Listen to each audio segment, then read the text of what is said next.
Petit Jornal. Inteligência e irreverência em doses diárias.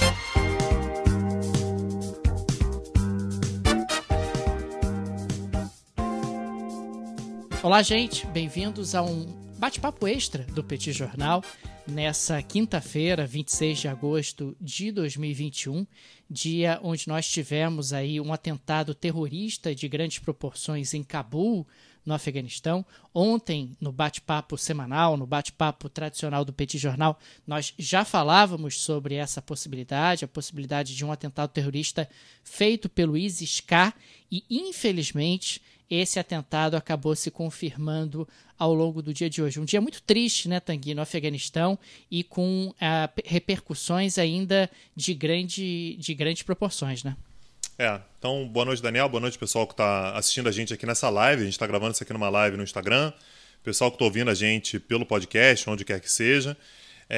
O dia hoje foi difícil, né, Daniel? Um dia assim, dolorido para quem acompanha o que está acontecendo no Afeganistão, principalmente porque eu acho que passa um pouco a dimensão da absoluta falta de perspectiva, de estabilidade. É como se a gente estivesse apenas abrindo mais um capítulo de grandes instabilidades, sofrimento humano, terrorismo, dor, que a gente viu já tantas vezes no Afeganistão, né, em momentos passados, e que a gente cantou essa bola, né? Assim, não chega a ser uma surpresa que esse atentado tenha acontecido.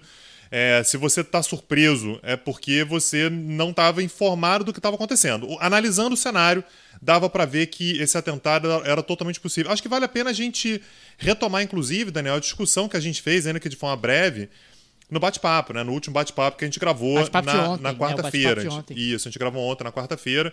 Muita gente deve ter ouvido, provavelmente nessa quinta-feira. A gente está gravando esse bate-papo extra na quinta-feira à noite. É uma boa, Daniel? A gente retoma rapidinho? Sim, sim.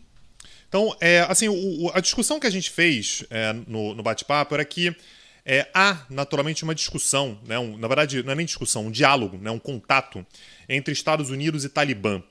Esse contato não é de hoje, né, desde o ano de 2019 isso foi oficializado, é provável que até existisse em momentos anteriores, basicamente com os Estados Unidos tentando negociar uma saída do Afeganistão, fazendo algumas demandas para o Talibã, renunciar a qualquer tipo de laço com a Al-Qaeda, não ameaçar outros países com atentados terroristas e coisas do tipo. As negociações avançaram mais ou menos, chegou a ser fechado um acordo em fevereiro de 2020, mas nada que resolvesse a situação de forma absoluta.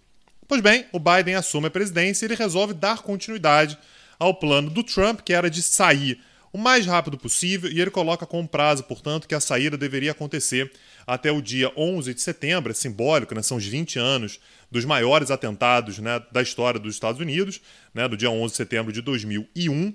Então, até o dia 11 de setembro de 2021, não ter mais nenhum soldado, fazendo junto com isso a evacuação de todo mundo que colaborou, que contribuiu, intérpretes, motoristas, ajudantes, pessoas que, enfim, trabalharam junto à inteligência americana, aos soldados americanos, à ocupação americana, e que estariam ameaçados num eventual governo talibã, que já estava, como gostam de dizer os economistas, precificado.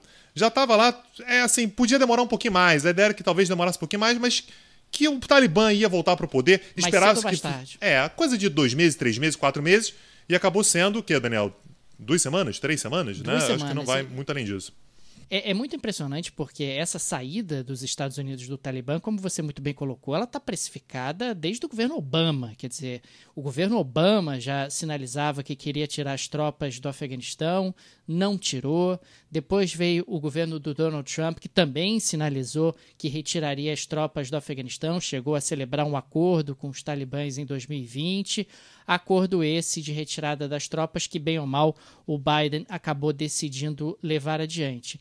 E o mais interessante, Tanguy, e assustador num certo sentido, é que hoje o melhor cenário, o cenário otimista para o Afeganistão, é que os talibãs dominem a totalidade do território afegão. Quer dizer, esse é o cenário otimista, porque, bem ou mal, os talibãs têm algum tipo de interface, algum tipo de diálogo com países ocidentais, com a própria China. O cenário pessimista é que o Afeganistão eventualmente entre numa guerra civil, quem sabe, que envolva os talibãs, talvez a Aliança do Norte, talvez o ISIS, disputando justamente o território afegão. E o cenário pessimista, catastrófico, é que o ISIS, por exemplo, é que tome o Afeganistão, talvez depois de uma guerra um pouco mais alongada. Quer dizer, olha que loucura, né? Quer dizer, o cenário otimista passou a ser os talibãs dominando o Afeganistão.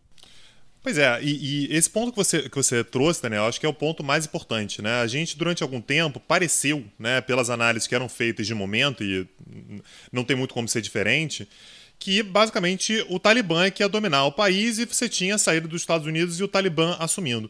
Nunca foi exatamente isso, né? O Talibã é um dos grupos do Afeganistão, é um grupo muito poderoso, muito importante, mas está longe de ser o único. Você citou, por exemplo, a Aliança do Norte. Só para a gente lembrar, né? A Aliança do Norte foi a oposição ao Talibã naquela porção norte. O Afeganistão ele tem uma topografia curiosa, né? Ele é uma planície ao sul e aquelas montanhas inacreditáveis ao norte. E a Aliança do Norte, ela está no norte, exatamente resistindo ao Talibã. E aí muita gente fala assim, tomara que a Aliança do Norte, né, consiga derrotar o Talibã. Não, é muito melhor, tá? A família Massoud, né, que controla a Aliança do Norte esse tempo todo, também tem lá seu pé no radicalismo islâmico. Mais ou menos que o Talibã, acredito que até um pouco menos, mas tá lá, continua sendo um problema. E o ISIS também, né? Quando a gente fala sobre o ISIS, aí eu acho que vale a pena a gente voltar lá na origem desse chamado ISIS-K. No momento em que o Estado Islâmico lá no Iraque e na Síria teve no seu auge, houve um incentivo à criação de, não exatamente células, mas outros grupos que respondessem a uma certa agenda do Estado Islâmico. Todos eles, Estado Islâmico, Al-Qaeda, Talibã, todos eles fazem parte do Islã sunita radical, mas com diferenças entre si. Há claras diferenças entre si. E a criação do ISIS, portanto, no Iraque e na Síria acaba vindo acompanhado da criação de outros grupos filiados, vinculados, ligados, inspirados no Estado Islâmico e em outros lugares. Então isso aconteceu também na região do Afeganistão. O Afeganistão é um filé para esse tipo de grupo, é um território instável, complicado, você tem muita desilusão, você tem muita gente que está disposta a se radicalizar para conseguir suprir necessidades mais imediatas e, sobretudo, levando em consideração que o Estado Islâmico lá no Iraque e na Síria tem a tradição, tem como método a busca pela conquista territorial. Ora, o Afeganistão é maravilhoso para isso, né? É um espaço que ninguém consegue dominar integralmente, mas você consegue tomar nacos. Então havia, inclusive, uma celebração muito grande por parte do Estado Islâmico, o original, né, lá do Iraque e da Síria, com a criação desse chamado ISIS-K, que é a versão afegã/paquistanesa do Estado Islâmico. E a gente vinha alertando que esse Estado Islâmico ele chegou a conquistar determinados territórios no Afeganistão, mas ele tem o Talibã como grande rival. Ele interpreta que a presença do Talibã no território afegão é uma ameaça para a sua própria agenda e, naturalmente, os Estados Unidos. Então, ontem a gente comentava aqui que o prazo que foi colocado de 31 de agosto para a retirada completa de soldados americanos, estrangeiros e todo o pessoal que colaborou, que, aliás, Daniel, eu estava vendo os dados atualizados, já foram retiradas 100 mil pessoas ao longo dos últimos 12 para 13 dias do Afeganistão, que é um negócio impressionante. 100 mil pessoas é uma cidade pequena do Brasil, é realmente muita gente. E, em parte, a falta de flexibilidade com relação a esse prazo, vamos adiar, vamos prorrogar, era exatamente isso. Porque quanto mais tempo você passa, mais vulnerável você está a um ataque com a cara do Estado Islâmico. Qual é a cara do Estado Islâmico? Atentado suicida. Como é que você evita, Daniel, um atentado suicida nos arredores de um aeroporto que tem dezenas de milhares de pessoas tentando entrar para ver se consegue fugir, se consegue sair? É um atentado relativamente fácil de fazer. Infelizmente, é horrível dizer isso, mas é um atentado relativamente simples de ser feito e com a cara do Estado Islâmico, que você faz uma explosão, as pessoas, a princípio, correm, mas depois vão tentar socorrer as pessoas que estão lá e você faz um novo atentado. Aliás, isso é uma herança, inclusive, do próprio método da Al-Qaeda, né? Lembrando, o Estado Islâmico é uma dissidência da Al-Qaeda. Então, esse é um método para você maximizar a quantidade de vítimas. Essa também é uma intenção sempre do Estado Islâmico. Quanto mais vítimas, melhor. Mais espetacular é a ação. Basta você ver que até outro dia ninguém conhecia a ISIS-K. A ameaça ela aparece, o Biden fala sobre o grupo e tal. Hoje, todo mundo conhece o ISIS-K. e me parece que, acima de tudo, esse era o grande objetivo. Quer dizer, pode parecer algo contraditório, mas não é, e é horrível a gente colocar nesses termos, mas o atentado terrorista do ISIS hoje é, acima de tudo, um golpe de marketing. Quer dizer, eles se colocam no tabuleiro. Olha, nós existimos aqui no Afeganistão, e o Talibã não tem como ignorar, a comunidade internacional não tem como ignorar. Você que está achando que o Talibã vai controlar o território afegão de maneira absolutamente tranquila, não vai.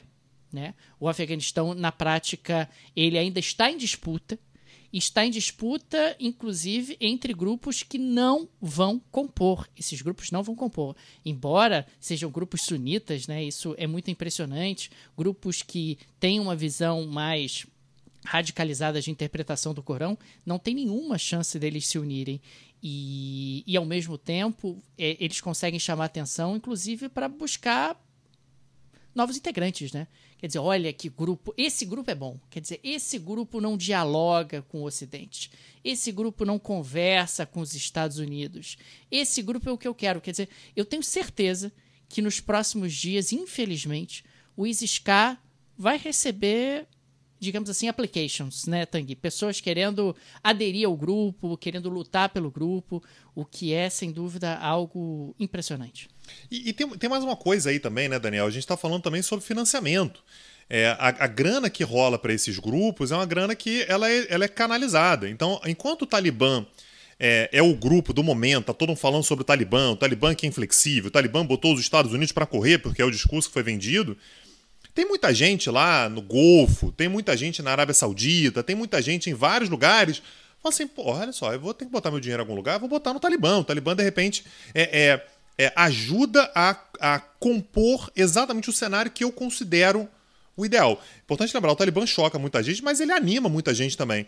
No momento que um atentado como esse acontece, passa a haver também um interesse em, de repente, botar uma grana nesse grupo, né? No grupo ISIS-K, chama a atenção como um grupo viável. Eu quero lembrar, Daniel, você é tão velho, você é mais velho que eu, né? Bem mais velho que eu, mas quando aconteceram os atentados de 11 de setembro, Daniel, quase ninguém conhecia a Al-Qaeda. Verdade. Era pouca gente que conhecia Osama Bin Laden. Osama Bin Laden era um termo que, assim, o cara que estudava o tema, ele sabia, ele conhecia e tal, mas agora o grande público não conhecia, não sabia quem era.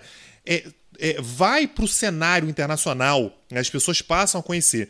E esse atentado, uma coisa que a gente vai ter que usar de qualquer maneira para fazer análise, Daniel. Morreram cerca de 60 pessoas, não dá para saber com exatidão, provavelmente esse número vai aumentar. Cerca de 60 pessoas morreram e já estão confirmados 13 soldados americanos. A Rosana Jatobá, muito bem-vinda, aliás, está aqui perguntou agora há pouquinho, como é que o Biden faz para retaliar. Rosana, eu não sei. O fato é que o Biden está com um problema nas mãos porque ele fez uma saída absolutamente atabalhoada, rezou para todos os santos para nada acontecer até o dia 31 de agosto. Aconteceu. E lavar as mãos. E aconteceu. Então ele tem agora 13 soldados mortos, uma crítica internacional que já era grande antes disso e agora é enorme, e a gente sabe que ele precisa fazer alguma coisa. Aí hoje ele foi para a imprensa para dizer que vamos caçar os terroristas porque isso não vai ficar assim. Meu amigo, você faz o quê? Você vai fazer o quê? Você vai continuar no Afeganistão? Você vai manter as tropas? Você vai realmente querer voltar atrás de uma decisão que já foi complicada de ser tomada e você já tomou, e manter soldados americanos já sem o domínio territorial que tinha antes, disputando agora com o Estado Islâmico, o ISIS-K, e com o Talibã, porque se não sair, o Talibã se volta contra os Estados Unidos mais uma vez e contra quem quer que seja. Você simplesmente sai, e sai com o rabo entre as pernas, e para sempre você vai ficar marcado como o presidente que saiu dessa maneira. O capítulo final dos Estados Unidos no Afeganistão, até esse momento, pelo menos, né, temos que ver como é que vai ser a reação americana, é um atentado que não conseguiu ser evitado pelos Estados Unidos num perímetro de segurança dos Estados Unidos, e aliás o Talibã também jogou na cara dos Estados Unidos e falou assim, sinto muito, condenamos o atentado, o Talibã condenando o atentado é um negócio que é no mínimo, né, irônico, mas o atentado aconteceu num lugar de segurança de responsabilidade dos Estados Unidos, que são exatamente os arredores do aeroporto. Num diálogo constante com o grupo. E é verdade. Num diálogo constante com o grupo terrorista, que é o Talibã, você é atingido por um outro grupo terrorista. É um papelão, é um vexame com consequências humanas gravíssimas e que não dá para imaginar. Eu estou imaginando o Biden nesse momento, com a cúpula do governo dele. Como é que a gente reage a isso? Porque você imagina, se você vai embora também sem reagir, acabou a moral dos Estados Unidos. Acabou, assim, o prestígio americano já está muito abalado. Se os Estados Unidos saem sem reagir, passa até mesmo um certo temor. Simbolicamente, né? Pois nem é. que seja simbolicamente, né? Nem que faça uma reação simbólica, algum tipo de gesto de força, porque realmente não fazer nada me parece uma péssima escolha nesse momento também, né? Nesse momento, todas as escolhas são muito ruins, né, Daniel? Se você reagir, é muito ruim, porque você está reacendendo uma crise da qual você garantiu, com todas as consequências, que você ia sair. Eu garanti que eu ia sair, não importa o custo, que é um custo altíssimo, eu vou sair de qualquer maneira. Então, ficar é muito ruim. Sair dessa maneira é muito ruim. Sair e continuar interferindo, por exemplo, com ataque de drones, também é muito ruim. Então, os Estados Unidos eles conseguiram se colocar numa situação na qual não há absolutamente nenhuma solução minimamente razoável. Tudo é muito ruim. Agora, eu fico imaginando que na noite dessa quinta-feira, quem deve estar coçando a cabeça também é o Xi Jinping, né? Meu Deus do céu. E agora? Quer dizer, eu que estava aqui dialogando com os talibãs, permiti que eles fossem recebidos por membros do meu governo, tinha ali projetos bacanas, planos interessantes para o Talibã, alguma coordenação do ponto de vista de investimentos, de fornecimento por parte do Afeganistão também de minérios. E será que vai desandar? Quer dizer, será que vai desandar e isso pode eventualmente respingar para dentro da China, justamente para grupos islâmicos? Quer dizer, é um cenário, Tanguy, que não é favorável para ninguém. Quer dizer, a ninguém interessa esse cenário de instabilidade dentro do Afeganistão. Me parece que a comunidade ocidental, a comunidade internacional, de uma forma até meio cínica, fica um pouco, olha, isso aí é problema do Biden, hein? Não tem nada a ver com isso. Tenho nada a ver com isso, o Biden que arrumou essa rabuda, né, Dona França, seu Reino Unido, tudo ali silencioso, dizendo, não tem nada a ver com isso não, isso é problema do Biden. E a China coçando a cabeça pensando, e agora, o que eu faço com esse Afeganistão que pode virar realmente uma bomba aqui do meu lado? E vamos além nessa análise aí, né, Daniel? Até pouco tempo, a gente até falou aqui no Petit Jornal várias vezes, a grande preocupação da China era a possibilidade da consolidação do Talibã gerar links, gerar laços com os muçulmanos da região de Xinjiang, que é exatamente uma região que tem fronteira com o Afeganistão. Quero lembrar que durante muito tempo o grande pesadelo da China com relação ao terrorismo era o fato de que nacionais da China, da etnia uigur, ali da região de Xinjiang, que é uma região a oeste do país, né, ou seja, tem fronteira com o Afeganistão, iam para a Síria para lutar com o Estado Islâmico. Então, a ascensão, o crescimento, o fortalecimento do Estado Islâmico, o ISIS-K, mais uma vez, esse braço do Estado Islâmico, esse grupo inspirado, aí as maneiras de chamar podem ser várias, ganhar força, ganhar peso dentro do Afeganistão também é um pesadelo para a China. E a gente falava sobre isso também ontem. A desestabilização do Afeganistão ela pode ser, de fato, desesperadora para a China, porque pode desestabilizar toda a região, ao norte e ao sul. E o Afeganistão, se ele desestabilizar ao norte e ao sul, ele cria uma parede para a China, por terra. Porque você não consegue fazer com que os projetos de infraestrutura passem, com que os transportes passem, com que você faça novos investimentos. Então, até outro dia, a gente estava assim, a China está lá, cínica, vai investir no Talibã. Nesse momento, o cenário é o cenário de que o Talibã já poderia desestabilizar e que, nesse momento, não é apenas o Talibã que pode desestabilizar o Afeganistão e a região. É o Afeganistão todo que pode virar uma grande desestabilização, que já era também algo mais ou menos comprado, mas pode ser ainda pior do que a gente imaginava recentemente. Pois é impressionante. É impressionante como o cenário ele foi modificado, né? Porque se essa saída dos Estados Unidos tivesse acontecido há 12 anos, se ela tivesse acontecido há 7 anos, o quadro seria completamente diferente, né? Completamente diferente. Nós teríamos ali, muito provavelmente, os talibãs retomando o poder no Afeganistão, mas de uma forma mais estável, se é que a gente pode colocar nesses termos. Agora, a gente tem o surgimento de uma série de atores que não existiam no passado, né? Não existiam há 10, 12 anos atrás. Quer dizer, não tinha a China tão fortalecida, não tinha o ISIS-K. Você tornou aquele ambiente do Afeganistão, num certo sentido, mais complicado e mais inadministrável. É impressionante que o alongamento da presença dos Estados Unidos no Afeganistão acabou sendo um problema para os Estados Unidos, para o Afeganistão e para os países da região de uma forma mais ampla. Pois é, e Daniel, só para trazer um outro assunto que assim, me assustou um pouco, eu quero crer que não vá se confirmar, tá? Mas que é realmente assustador, que é, os Estados Unidos estão dialogando com o Talibã, como a gente já falou, não é de hoje. Essa saída toda está sendo feita em diálogo constante com o Talibã, inclusive estabelecendo prazos, vai sair até quando, como é que vai ser, que áreas que você controla, que áreas que eu controlo, né, até a saída ser feita e tal, para o Talibã conseguir ficar com o governo e mais ou menos os Estados Unidos tentarem dar uma pressionada, uma segurada e tal, para ver o que vai acontecer. E a grande preocupação dos Estados Unidos era que para essa evacuação acontecer, as pessoas têm que ter acesso ao aeroporto de Cabul. Eu preciso conseguir chegar no aeroporto de Cabul. Aparentemente, o site político dos Estados Unidos, que é um site muito respeitado, né, acerca de notícias políticas, notícias de bastidores e tal, disse que gerou um mal-estar extremo nos Estados Unidos, entre congressistas, no próprio Pentágono, o fato de que os Estados Unidos entregaram para o Talibã uma lista das pessoas que deveriam poder chegar no aeroporto de Cabul. Isso Ou foi seja, inacreditável. Inacreditável. Essas pessoas aqui me ajudaram. Logo, eu preciso que vocês garantam que essas pessoas vão chegar no aeroporto de Cabul. Essas pessoas te traíram e agora, por favor, deixe que elas cheguem ao aeroporto para que eu possa resgatá-las. É basicamente isso, né? Em nome do diálogo que nós mantivemos, da amizade que nós construímos aqui. Isso é um nível de confiança que você não costuma ter com aliados. Com o grupo que ajudou a Al-Qaeda a fazer o maior atentado terrorista da história, né, contra o World Trade Center, você não poderia nunca imaginar.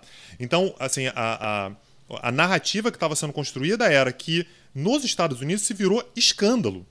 Eu quero crer, mais uma vez, gente, isso aqui saiu de um site, vou até dar a fonte aqui, saiu do site Político. Tá? Quem quiser vai lá, tá a matéria lá, é assustador, tá? Mas quero crer que isso vai ser negado. Mas, infelizmente, eu acredito que isso possa ser verdade, porque a confiança que os Estados Unidos depositaram no diálogo com o Talibã é enorme. E hoje ficou claro por que esse diálogo está sendo feito de coração tão aberto.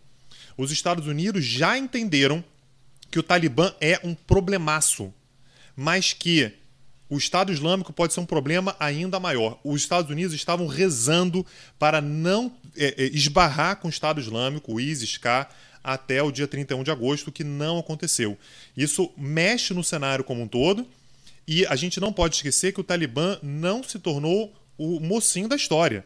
O Talibã continua sendo um grupo absolutamente radical, absolutamente inflexível, absolutamente não propenso ao diálogo, sobretudo internamente, e que não já dá está para imaginar. executando pessoas, Pois já é. está prendendo opositores, já está num revanchismo absolutamente violento. Eu acho que esse disclaimer é importante. Quer dizer, o Talibã não se tornou herói da história de forma alguma, mas é impressionante que se tornou um mal menor dentro das possibilidades que se avizinham, né? O que é impressionante, dado o tamanho do mal que é o Talibã no Afeganistão. Então, isso é algo a se confirmar. Isso, assim, tem que virar um escândalo, porque assim, isso é a chave para você matar dezenas de milhares de pessoas. Mais uma vez, a gente já falou que 100 mil pessoas foram evacuadas do Afeganistão ao longo dos últimos 13 para 14 dias, né? Entre 12 e 14 dias, tem que ver que dia começou ali. Mas ainda tem muita gente que ou está no aeroporto esperando para ser evacuado. Até ontem eram 10 mil pessoas só no aeroporto esperando. Essa quantidade de gente que estava nos arredores do aeroporto, vários deles morreram nesse atentado de hoje, eram pessoas que também estavam tentando entrar no aeroporto, então possivelmente eram pessoas que estavam tentando esse acesso porque colaboraram com os Estados Unidos, e tirando as pessoas que ainda não conseguiram chegar no aeroporto ou que estão fora de Cabul, e que possivelmente estão com o nome nessa lista, que virou basicamente, né, a lista do supermercado que o Talibã tem que fazer para acertar as contas com todo mundo que, na visão deles, os traiu ao longo de 20 anos. Gente, tenta imaginar, 20 anos. A quantidade de gente que obviamente colaborou com os Estados Unidos, essa galera tá toda listada, entregue pelos Estados Unidos na mão do Talibã. Exatamente. Então, por isso que a gente começou a live dizendo isso, né? Hoje é um dia muito angustiante para quem acompanha a situação toda, porque não é assim, poxa, aconteceu uma fatalidade hoje, algo muito ruim, mas que a tendência é que se consiga... algo muito grave, né? E sinaliza para a continuidade.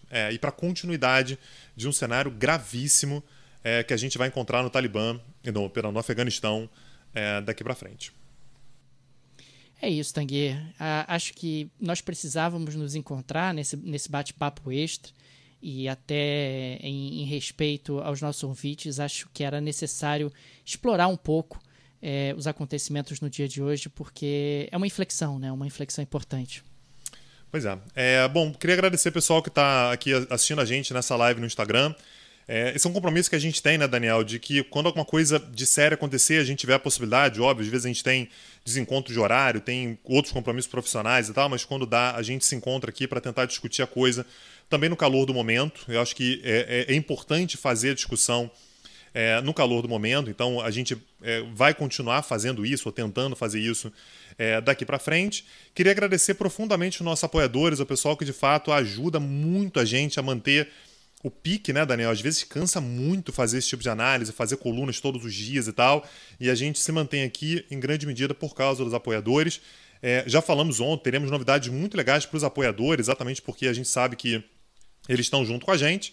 E queria agradecer também o pessoal da Orelo, né, que é um aplicativo que, aliás, pode ser acessado também via desktop e que valoriza muitíssimo os produtores de conteúdo. Então, se vocês quiserem ajudar o Petit Jornal, ouçam o Petit Jornal pela Orelo. Aliás, um aplicativo lindíssimo, tá? É muito bonito, muito fácil de usar, a usabilidade maravilhosa. Todos os podcasts estão lá, então se você baixar, você não vai ouvir apenas o Petit Jornal. E tem a versão desktop também. Ouve por lá que vocês ajudam o Petit Jornal. Divulgue o Petit Jornal, esse projeto que é bastante importante para nós, um projeto que não tem nenhum conglomerado por trás, nenhuma produtora por trás, é mantido exclusivamente pelos nossos apoiadores, a quem nós agradecemos enormemente. Fica inclusive o convite para você também se tornar um apoiador do Petit Jornal. E semana que vem tem um curso novo, né, Tanguy? Acho que é legal também a gente aproveitar esse espaço e divulgar o novo curso do Petit Jornal, que está lá no petitcursos.com.br, o curso sobre Rússia, mais especificamente sobre Vladimir Putin, né? Quem tem medo de Vladimir Putin é o nome do curso, quero saber a resposta. Quem tem medo de Vladimir Putin? Então a gente vai contar a história recente da Rússia, tendo o Putin como fio condutor. Acho que não dá para perder. petitcursos.com.br petitcursos.com.br, estão lá todas as informações. Então entra em rede social. Nas nossas redes sociais, as informações estão todas lá. Maravilha. Beleza, Daniel? Valeu, abraço. Um abraço, gente. Tchau, tchau. Petit Jornal. Inteligência e irreverência em doses diárias.